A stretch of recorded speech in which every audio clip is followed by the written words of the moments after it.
Hello, I'm Ana Cabrera. Thank you for being with me. I would normally say happy Friday, but I can't today because on this Friday we are reporting on yet another mass shooting in America. 8 people are dead in Indianapolis after a gunman opened fire late last night at a FedEx facility near the airport. At least 6 other people were injured and taken to the hospital with gunshot wounds. 2 others were treated on site and released. Police have yet to identify the shooter, who died of a self-inflicted gunshot wound, and they haven't determined a motive. But we have just into CNN this new information. Authorities were warned about this suspect's potential for violence in the past. We also know cops believe the gunman used a rifle. A home is being searched in connection to the suspected shooter, and the sequence of last night's events are starting to be pieced together. There was no confrontation with anyone that was there. There was no disturbance. There was no argument. He just appeared to randomly start shooting, and that began in the parking lot, and then he did go into the building, into the facility for a brief period of time before he took his own life. My understanding is that everything, by the time that officers entered, that the situation was over. The estimates that we have heard are just a couple minutes, that it did not last very long. Just a couple of minutes. And about the time it's taken me to read this story, the gunman took 8 lives. This morning, a heart-wrenching scene as some of the workers reunited with loved ones. There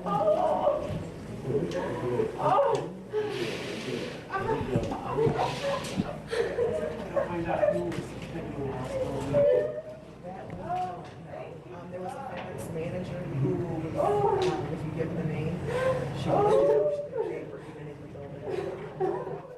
I want to go live to Jason Carroll at the scene. Also joining us, CNN senior justice correspondent Evan Perez. And Jason, authorities didn't provide much information at that news conference just a couple of hours ago. What are they still piecing together right now? Well, Anna, it's really interesting. It's really more about what they did not say. What they did say, it's very clear that they know that this suspect's vehicle, they know that's vehicle. They've got a crime lab that's out there that's tearing through it, looking through that. They're at a location, what they believe to be the suspect's home. They are there as well. So even though they're saying they're not positively identifying the suspect, it's very clear they have a very strong idea of who this person is. They're just not ready to go public with that person's name, at least not now at this point. I know that you saw some of that, heart-wrenching video right there of some folks who were finally reunited with those FedEx employees, but I have to tell you, there are still some folks out there who still have not yet been reunited with their loved ones. They're still waiting for word.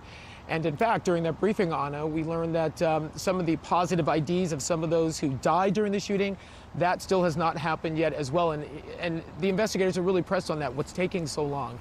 And they explained again through the coroner, through other investigators there, that this is a lengthy process that they're going through. They're still here at the scene. It's still very much an active crime scene here.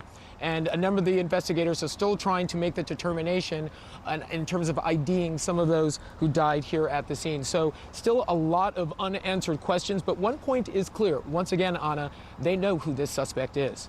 Anna? And Evan, what are we learning about this apparent warning law enforcement got about the suspect? Well, Anna, we know the FBI is there assisting in this investigation, and I think what we'll find is that they'll be there for a number of days. And part of the reason is because of this information about a prior contact and prior knowledge about this suspect. Now, what we're told, my colleague Shimon Prokopis and I are told by officials, is that there was previously a family member who reached out to authorities to warn that there was a potential for violence from this suspect. It appears that what happened next is the local authorities and the FBI became involved. They looked into this. The FBI opened a preliminary assessment, a preliminary investigation of this suspect. Now, at some point, they closed the investigation. And it appears that what happened is they did not have enough evidence to continue it. Now, the question is, why is that? What did they find? Those are questions we do not have answers to at this point. But it does tell you that at least someone in the circle there around this suspected shooter had some concerns and raised it. and it appears that there wasn't enough there found in the investigation to warrant continuing that investigation. So at this point now, we know that the investigators are at a home, as Jason pointed out, believed to belong to the suspect or associated with the suspect. They're going to be looking through any computers, social media devices to try to figure out whether they can get any kind of motivation from any answers about a motivation from that investigation. Again, a lot more questions than answers at this point. Evan, do we know how long ago this warning came? We don't know, and we know that these are very difficult things. As you know, you've covered so many of these things before, and often the job of law enforcement is to take the information from a family member and then try to figure out how to figure out what is behind that, Right. and often they come up empty-handed. Okay, Evan Perez and Jason Carroll, thank you. And you're right, we've covered way too many of these shootings. This makes at least 45 mass shootings in the U.S. in just the past month. CNN defines a mass shooting as one in which at least 4 people are wounded or killed, excluding the shooter. 45. That is more than 1 per day. We couldn't even fit them all on this map.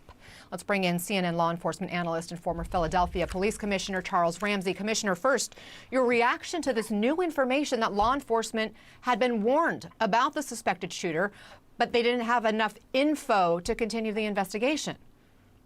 Yeah, we'll find more out about that as time goes on to find out. I mean, was it a direct threat? Was it actually something actionable other than you had an individual who had a propensity toward violence? There's a whole lot of those around. And can you actually do anything legally to deal with a suspect who actually hasn't done anything yet? That's always one of those balancing acts that you have. So until we know exactly what was told to authorities, it'll be kind of hard to comment on that. But I know, I'm shaking my head, Commissioner, because we always are told by law enforcement, if you see something, say something. And yet this appears to be an example in which a family member, which I'm sure was difficult for a family member who loves this other person to say, hey, this guy may turn violent, and then to see what has transpired. What do you mean you can't do anything, potentially? Well, it depends on what they said. I mean, was it a direct threat? I mean, what was it? And we don't know the answer to that yet. But yeah, you're right. A family member called. They had to be concerned. But until we know exactly what information was provided, it's going to be hard to assess whether or not there should have been more action taken or what have you. So, I mean, this is tragic, and something's got to be done. It's just, we just can't go on, and there will be more to come, unfortunately. Well, we know that. 25, but it'll be more. Forgive me for stepping on you there. We know that in a number of states there are these red flag laws, and I think we're still looking into what the laws are. Obviously, they're in Indiana, and we don't have enough information about this suspect and the weapon that was used. In fact, there are a lot of holes right now in terms of the investigation. Local police say they haven't even made a positive ID of the shooter yet. We know victims' family members haven't been notified. Does that surprise you? Yeah, it does, but I guess they have a different process of being able to identify the victims.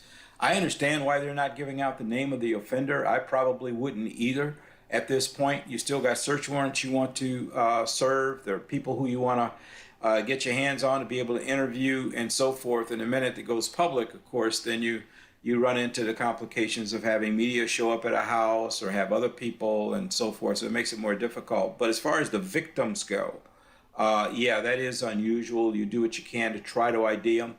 They were all, I guess they were working there, so you should know who they are because you want to notify next of kin as soon as possible. But it sounded to me like they have a different process in Indiana in terms of death notifications. I'm not certain around that, but that's what it seems like. Well, we are going to continue to stay, obviously, on top of this investigation. Charles Ramsey, thank you for being a great resource to us. So we've told you the numbers. In fact, the U.S. leads the world in mass shootings. But why? I recently asked Professor Adam Lankford. He's been studying mass shootings for years. I did a study of 171 countries to really look at where do public mass shooters attack most frequently and why. And despite having less than 5% of the world's population, the United States had approximately 30% of the world's public mass shooters, really like 6 times as many as we should have if things were evenly distributed. And in addition, we have more than 40% of the world's civilian firearms. And so to your point about guns, firearm access seemed to be a critical explanation here. I looked for a bunch of different possible explanations, but really what the data said was that firearm access explains why people here, when they want to do something bad, do something so terrible compared to people with bad intentions, but less access in other countries. Politicians often throw out various factors to try to explain mass shootings in America, and one of those is mental illness. Take a listen. Let's target the bad guys, the felons, the fugitives, those with mental disease. Let's put them in jail. Let's stop them from getting guns. The real challenge here is mental illness, and identifying people who are likely to do this kind of thing in advance is very, very difficult. Adam, what did your research find about whether there is a correlation between mass shootings and mental illness? Well, so I think it's important to acknowledge that certainly, if you look at individual mass shooters, they often could benefit from mental health treatment. But that doesn't explain why the United States is so different from the rest of the world. So one of the things I looked at was suicide rates, and suicide and mental illness are closely correlated. And the United States does not have anywhere near the worst suicide problem in the world. And if you think about treatment and services, there are a lot of countries around the world who wish they had our treatment services, our medication. So ultimately, the key is what makes the United States different as a factor that it could explain why we're so different when it comes to this form of violence. And mental illness just isn't it. What came first, the chicken or the egg? In this case, it's what came first, the desire to kill or the acquisition of the firearm? And the answer was the desire to kill in many cases. So many of these shooters are not lifelong gun owners or hunters, and if you're a hunter or a lifelong gun owner, I feel your pain. You shouldn't be unfairly blamed. The problem is these perpetrators, they're going into a gun store and they've already decided that they want to kill. And they're looking across the counter and they're just waiting for someone to give them a tool that can make that possible. So really the key is, given that we know sequentially that they already want to kill when they purchase that firearm, can we do something to stop that transaction? So let's talk about what can be done. President Biden has now responded to last night's shooting, saying gun violence, quote, stains our character and pierces the very soul of our nation. He also called for gun violence prevention legislation, and CNN's Tom Foreman is following that for us. Tom, we know the president took executive action recently on gun control. We've already seen the House take action on a couple of bills. Everyone's waiting on the Senate. Where does the legislation stand right now? Well, it stands where all major gun control legislation has stood for 20 years in a sort of legislative limbo. The question is, can they crack it out of that? You mentioned the House measures. Right now, they're moving forward on the Senate side. Senators Murphy and Blumenthal, Chris Murphy and Richard Blumenthal, both from Connecticut, are carrying forward the effort to say that they think they can get 10 Republicans to join them in bipartisan support. Murphy in particular has said, I think we can do this. So they're trying to see if they can bring Republicans around. Any bill would likely omit private transaction background checks. What this means is if you're making a deal with somebody privately to pass a gun on to somebody else, that may get around that. Why would that be there? Because that might give a little room to Republicans who are saying, I can't go against my gun rights supporters if I don't get some room in here to say it's not as broad as they would fear. Red flag legislation is in discussion, albeit with due process concerns. What is red flag legislation? Just what you're talking about a minute ago. The notion that there are people out there who have provable mental issues, and maybe they should not be allowed to have guns. Maybe to get guns, to have them, maybe there should be a limit on that. There's a lot of public support for trying to stop that from happening. People saying that is a bad idea, including a lot of gun supporters who think something should be done about that. And of course, one of the real issues here is that none of this is on the agenda for April. Schumer says the Senate will hold a vote. That is going to happen according to him. But the question is, can they push forward enough here? Do they have to bargain so much away, even if they get a deal, that it doesn't really amount to much? But for the moment, there are a lot of people on the Democratic side who are saying, look back at those numbers you just cited, Anna.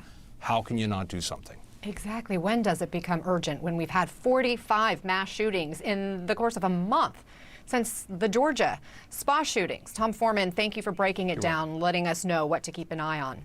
A split-second decision. Chicago police have now released body cam footage showing an officer shooting and killing a 13-year-old boy after shouting, "Drop it." A gun was found near that spot, but was it in the boy's hand when the officer opened fire?